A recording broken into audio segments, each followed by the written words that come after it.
jam hire mon bandiraɓe tedduɓe musidɓe sehilaɓe diniral jamma wela en garti hande e deftere nde gonnoɗen e dow mum wiyetende Ngañgu giɗli nde Mammadu Abdul Sek. hande noon duttoɗen koye gardika deftere nde. ene wawi tawi ko ɗon ponnoɗen fuɗɗorade, kono nde wonno gardika haalata ko dendagal ko soomi e deftere nde. ɗum waɗi mbasɗen fuɗɗorade gardika beele ha hande kadi bandiraɓe ɓe ene kuñɗi e yidde andude ko darogol jogori haalde. ɗum noon hande ma en gartu e gardika, tawi waɗi gardika ko jinnaɗo men Mamadou Kamba Diom Murtuɗo, yurmede Allah wone makko.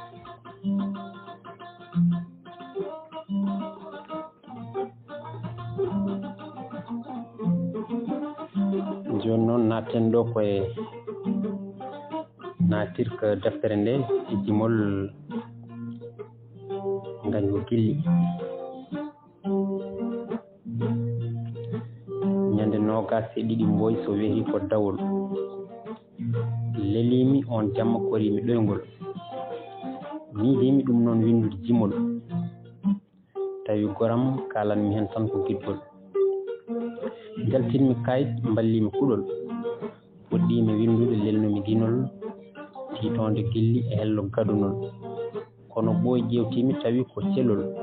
miijam e ɗi bindi jiida tiirol, kuɗolam ina yaha fadani ɓunnugol, mamtumi tiitonde mbattumi gongol, lindumi Ngañgu jokkumi bindol, ha ɓooy jurnitimi tawi ko laawol takkude gille Ngañgu tiitonde gotol, mbindumiɗi ɗi ɗiɗi foof mbanmiɗi doggol, mbiɗa winda ha weeti mi heɓorani ɗoygol, nde jannguno pellinmi heƴata jimol, mbattumi deftere siptonde leñol, ko cuhlon ɗiɗon e galleji ceerndadi gallol, kamɓe jinnaɓe hoddiɓe ɓe kaldata konngol, kankon kon jibina kon tawigol ceekol, kon cali yabbade kon labiri giɗgol, kala hen jangel to ngela fiye loccol, kon kari ha damel taƴa e gallol, kon mbawi yettodirde tawi wona corgol, kon nguuri kon mawnude gilli ha goddol, goram kon ceernda nde yontuno gurdugol, kon ceerti poɗeje saabu ngakkede kaldugol, gotel kala suuni kadi wuuri bongol, gorel ngel ɗanni saabu wasde giɗgol, dewel ngel jebbili saabu ngakkede jingol, duuɓi nogas e goho ɓiɓɓe mabɓe ɗiɗoɓol jeyodiri jiɗotiri labiti gurdugol, kamɓe ɓe cali saabu hulde ɓennugol, yimɓe ɓe daari e yiilade mastugol, sakket ɓe jiitodiri ɓe leeɓingol gallol, lombinongol hakkude gilli gadunol e ɗimmol, refti hen ɓe ndesodiri dewgal giɗgol, ɓe dañji ɓinguel ɓe mbi gilli ñande ginnugol, ɓiɓɓe mabɓe kañumenne komodiri e giɗgol. nde jofnunomi nde deftere mbaylumi kuɗol, mbimine Ngañgu giɗli tiitonde cakkitol, mbiɗa andi ma meeɗ jannguɗo ngol tindol, wi ala ɗo kay wona Ngañgu giɗgol, kannomi innede o sifa darol, kono noon hay min mi ɓooyi e taarol, koma weeti pellinmi windude e ɗerewol, Ngañgu giɗli tiitonde gilli ha gongol. Mammadu Abdul Sek, fetere jeygol. joni noon eɗen naata e gardika. woro woni ko ɗum yooɗi holbini yurmini hawni, gilli labtuɗi tabidɗi ɗi kuuri tigui Ngañguji e sikkeji bonɗi, sikkeji ɗi kaldigal gongal lelowal ɓerɗe riwtani law, ha ɗin gilli peŋiɗi funŋiniɗi sembe yakare gurdam ɗeɓi saydino ƴiwonde, ɗeɓi kadi saynude gilli funŋiniɗi ɓiɓɓe mabɓe ɗon ɓe Ngañguji jinnaɓe, kono felliɓe fabade ɓen ɗeɓnoɓe yooliyade ɓesgu mumen hisora hen. jaam jinnaɓe kaggunoɗo e dow niwre luural ndelo e mabɓe kamɓe foof wela no jammal aljanna. woro woni ko ɗum yooɗi hulɓini yurmini hawni, ɓernde ko gaño jomum, so nde ayniraka hakkille ɗum toccinde ko nimta. kala ko neɗɗo sikkiti jerti yo eto law haltidede, o wasa jiiɓade e fiɓade eko jarani. so ɓernde dilli nde ngawanima dille gilli oto ɗi ndambe yo ɗi cocciri campi kaldigal ɗi ure ɗi urne ɗi ndambe awƴal gurdam ko gilli ko jarabi so ɗi ɓurti ha ɗi ɓuuri ɗi ndemjinat ɗi mbatta jomum ƴoƴƴo kangaɗo walla kangaɗo ƴoƴƴo kono mi anda holi hen foof ko ɓuuri moƴƴude no ɗum wayi weñade ni ko noon titode deftere nde wayi casol ngol hakkille remiri jangde mayre foof ɓernde dilla hula welto ƴeefa debta liro ronka andude holto ɗum wattinte cooke e tooke ɓula gona ɓulel beelel deedal maayo welgo elɗugo tammitago ngo ɓeɓata wowro koɗi ko ɗum yooɗi fulɓini yurmini hawni gilli hontuɗi gilɗi holto rewa ha ɗum wenciti ko nden fillande woni nde Mammadu Abdul Sek o suka pulariyanke moƴƴo tedduɗo nehiɗo karallo piƴƴo e jingaral Fuuta aggiɗo pinal men hanki tafiri ɗum ngal hande fillani en e nder ndeɗo deftere innirande Ngañgu gilli kala jolnoɗo e dingiral Fuuta hanki ina anduno holno juɓɓude rendo men siforino fedde worde foof ene jogii e fedde mum rewre moni kala ene jogii hen sehil mum debbo walla gorko mbiyen suka mum kono nde helmere somani ko jilɓi sukaɓe meeɗano hiiɗede dañodiral jinnaɓe mabɓe hewano teppude ɓe koye dingiral bawɗi jamma rewɓe worɓe irtodirtuno ha jewte biyetenoɗe paykaji e nder cuuɗi niɓɓiɗɗi ɗi yeyno hono laaɓal ɓerɗe e laaɓal terde cifti tindi daari ko wasiyaji ɗi moni kala on cirtuno ellaji mum koye on jamma ndondi e Mali e galleji mumen tappodiri ala ko serndi ɗumen so wona kalatal jinnaɓe ina kutodiri kutoya mo ala kutodiral kono kamɓe suhaɓe ɓe debbo e gorko ɓe jiɗodiri gilli laaɓɗi cer pali teppi furali e piile yummiraɓe e babiraɓe mabɓe donki sernude ɓe haɓe pooli ɓe pijji ɓe mawnidi ɓe gaynidi ɓe mbayno funeɓe hayso tawi ni ko ndondi hecci Mali seeɗa ɓe cekkinoɓe gurdini ala ko wayloyo hen ko noon ɓe mayrata gilli ɗi ɓe gawi hakkude mabɓe ɗi ɓe ndeniɗi e perkitti kewɗe lamɗam kiram ina ñiglaɓe ina fottaɓe ina sembinaɓe kono ko serti woɗɗodiri waylo ittodirde kompo fof so renaji waɗa ko wuuɗi hen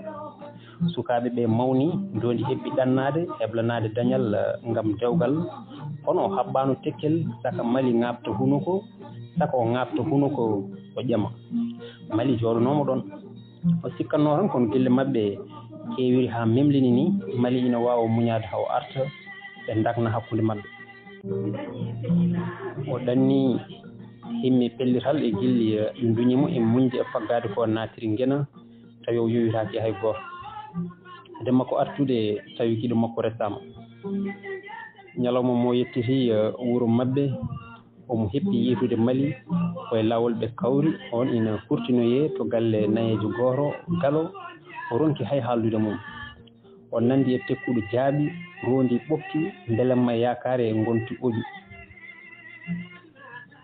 Mali woni diptungu ngu diptaki gilli mum ndondi yettude wuuro e ɓernde fasnore sikkeji o nangi ko jampaɗo tawi o namditaki tawi o muñani haw daña e teylare haltidde e guiɗo makko ɓernde boyi woppi hakkille caggal ende fasa ende lawñi fo ende wimto haame noppi ina cengla sununu sunare ende fewja ende fewjita wona ko moƴƴinta fof kono koko moññata gilli o sikki Mali waɗiri ɗum ko belade o wi kankone o ɓeydo fegnorde ɗum Iblis ina serkita bowɗi mum howlel ina nawana Mali o wuttana Mali corumɓe makko howlel mawninaɗe to ndondi jiɗodirɓe gonti ancodirɓe goto foof ina waɗa ko metti goɗɗo on tawi koye dow sikkeji tan tawi kadi gilli mum e goɗɗo on kasnaka raw saka ɗi jettoyo to baygal Baba Jara Yilu woro woni ko ɗum yooɗi hulɓini yurmini hawni bojel sehil debbo dambi Mali e dambordu ndu o wuuri jonte ɗiɗi ngurdam bondam gorko o ko mawɗo nawlirɗo mo meeɗani yiide nande haaldude yiide ko nene makko e bam makko tan ngeɓɓi woƴƴimo e ka mboota jamma fof mo yonta o salo gorko o ɓadoma saka jafurne jooɗo e furgare fetel otta hakkude jamma mbombaku makko ngu sette welte o aani o geddi ñamde o fooƴi o sirwi o oli gite puttini no ɗe wooga mette ina mbajñamo e nder suudu nandundu e koko nooro o saktani bojel gilli makko e ndondi o andini ɗum omo yiɗi dogde o ruttito wuuro mabɓe o haaltide giɗo makko ndeke on gile ɓernde mum giddi ɓurni e ƴamal cubalel piccel wona buukatal sah giccal ko annoral wona debbo ko ɗeɓo o muɓɓotirti o sukki noppi o naati e dewgal cegnorgal mbiyen dewñinagal ngam andinde Mali jamfa yettirte tan ko jamfa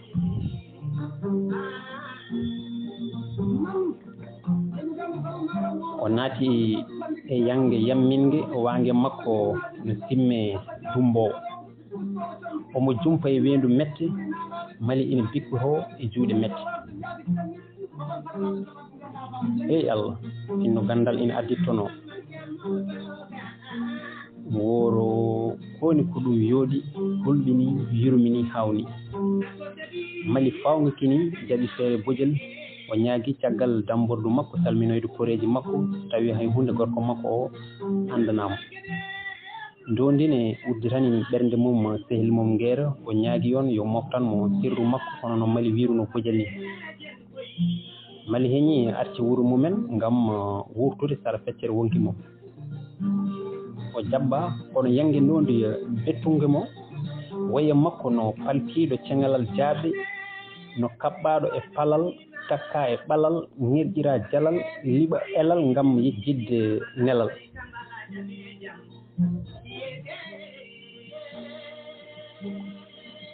o andini toñangue nge jinnaɓe makko pawiye makko nge ngam o yiɗamoɓe dokkimo yo dewgal ngal itti o wona dammol sako yeeye koye ngon sippiro ndondi ɓeydi segnorde mo kankone o felliti segnorde ɗum o jabti ko salino ngam ronkude famodirde giɗo makko o felliti hoodde o waynoyi galle ndondi hen o wattidi yettade ndeke on ina anduno ko koto faddu yimo ɗo wirni beele ina ɓeyde segnorde mo o yenana on yalti wuuro omo andi ɗo fotata fottoyde mum ko hooti goto o yiɗi haaltidde mum hade bone ɓeydade nde o yi ndondi on fadani haw haala tottirimo sarbatel mbaynigu fawi hen dande wiide yiɗa kala ko ummi e makko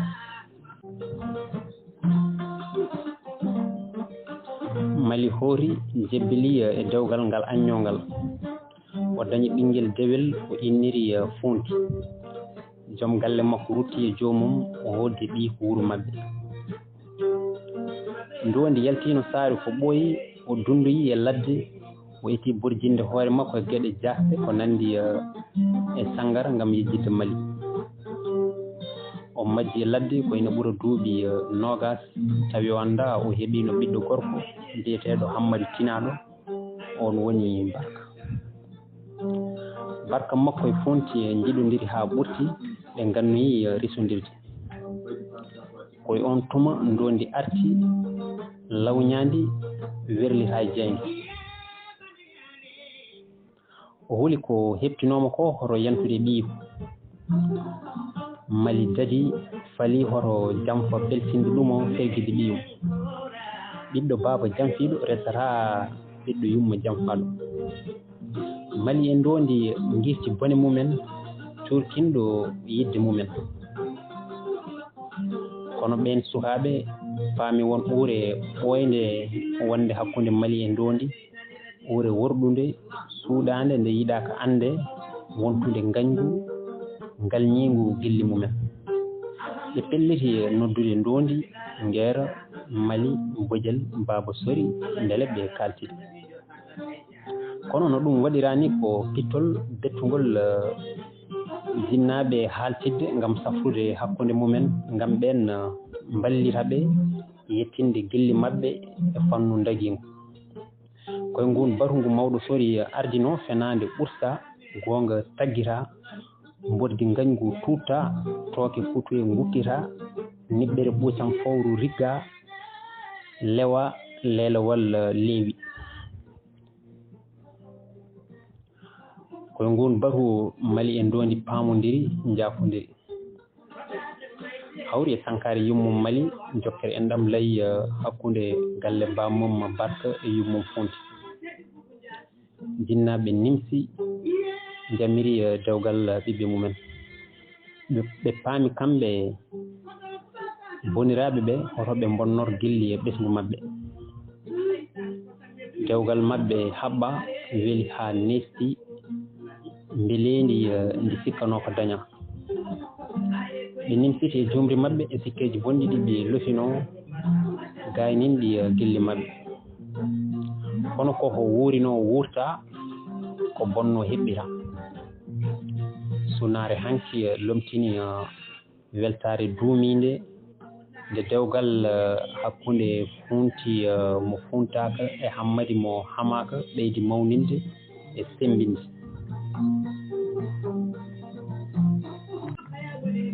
Mammadu Abdul Sek ko windiyanke ngana jawɗo ngarwude miijoji dejiɗi pindinoji o jeeya ko wuuro ina wiye Poolel Jawɗo o jangi Faraysa haw woɗɗoy o andodiri e gollorgal Sayet e biyeteɗo Amar Yaya Sall mawɗo kalfinaɗo golle momtoje Humam Binnago o humpiti jangde Pulaar nde o hebla lebbi 3 nde bammakko eggi aduna o ruttiti wuuro maɓɓe o udditi duuɗe yerlitare omo jangguina hen Pulaar o woni koolaɗo kuuɓal dental pelle sukaɓe diwan Dowri Horkojere o ardi jandi dental ngal e hitande ujunere temedde jeenayyi e capanɗe jeetati e jeenayyi koye hitande ujunere e temedde jeenayyi capanɗe jeenayyi o waɗa kiijinowo fabde hitande ujunere temedde jeenayyi e capanɗe jeenayyi e goho o hebla to leydi Burkina Faso to wiyete Wayi Guya o liggodi e fedde wiyetende IX se servir de la saison 16 en savane et au Sahel Mammadu Abdul Sek windi defte 17 e ko ina ɓura 50 yimre o fewni magoji lolluɗi holi toñƴo e nde ladde ko hen jeeya o waɗi cassette jime e jimɗi e lefol cassette vidéo kawtal muuli ɗum kañum e deftere makko wiyetende Tengade nde o totti goto e anduɓe men biyeteɗo Mamadou Aliou Modibo jangguinowo ɗemɗiyankagal to inal ko Paris hakke defte kewɗe ko jiida e ɗi tato nde on muuli e o saaha o woni koye leydi Faraysi omo jeeya e yilirde catal Mantoula Joli koye sembe dental mawgal kawtal o jeeya ko goto e anduɓe men mo Pulaar teskoto ha bata Ngañgu gilli ko wotere e defte makko fayide deftere nde weeɓani qimade kala ko feññina hen wodat ko heddi Mamadou Abdul Sek ko kanko meeri mawde bindol e nder nde deftere so wiyama ko mali toñ ngam adade yaade resede kan sari weeɓani tadde dewgal maɓɓe ngal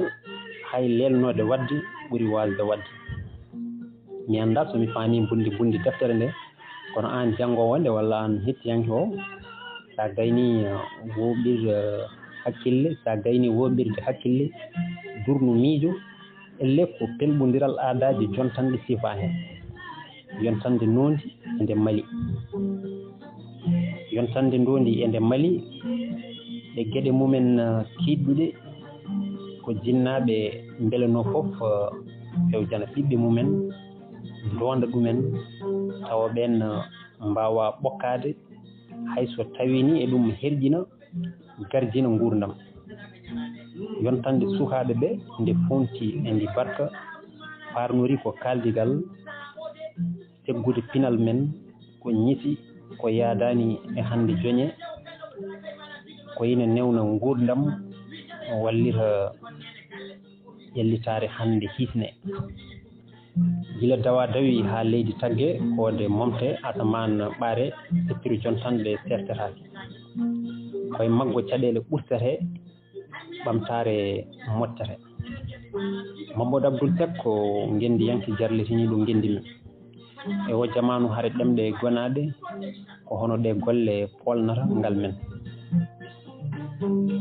Ngañgu giɗli ko wotere e defte makko nde wonata wattindinde kala mennoɗo yidde giɗli kiisɗi mawo yiiru hen hoore makko ko nde wasiya dowrowo joɓari aduna e o saaha mo gonɗen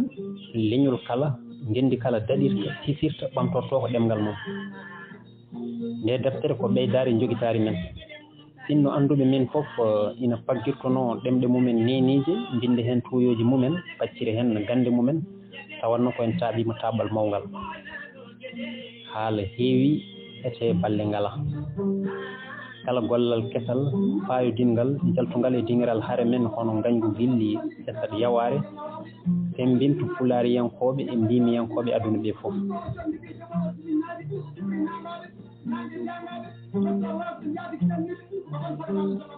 tawde giɗli ko itorgal duñcirgal koye beltinirgal gurdam jiya ete kala ɗoɗi ngala ko mere meƴƴelde goni ɗon so ɗi ɓuuli e men koto en pijirɗi yoɗi tiiɗi en no gandi men tawa ko hakkille ɗowata ɓerɗe men wawrede ɓuuri wawde walla wawede kaldigal ko sabunde ɓernde tuundi ɓernde e ndi wonandi ɓernde ndi fof fotani nehede on bone deftere Mammadu Abdul Sek nde ngaari polel jawɓe sifani en jam ala ɗo kaldigal ala ɗi miijoji layat e kala yontaji ɗi layda e ɓuure men layotoɗe peeje haafideɓe men seydi Sek kala mo sekanma yo sekke ha sekre mum segnoro ɗum saabu darde ma fof ko nafoore pulaar Mamadou Samba Diop Murtuɗo Mantoula Joli ñande 1 lewru septembre 2002 eyyi ɗum noon bandiraɓe tedduɓe musidɓe sehilaɓe Allah jarama on jarama ko ɗo karten ha ñande wonde so Allah jaaɓi garten ha hande deftere Ngañgu giɗli caggal mayde yummum Mali ƴeewen holto ɗum jokkoyi holto rewa ha kaltidal daña hakkude mabɓe ɗum noon ko ɗo karten ha ñande wonde so Allah jaaɓi Allah jarama on jarama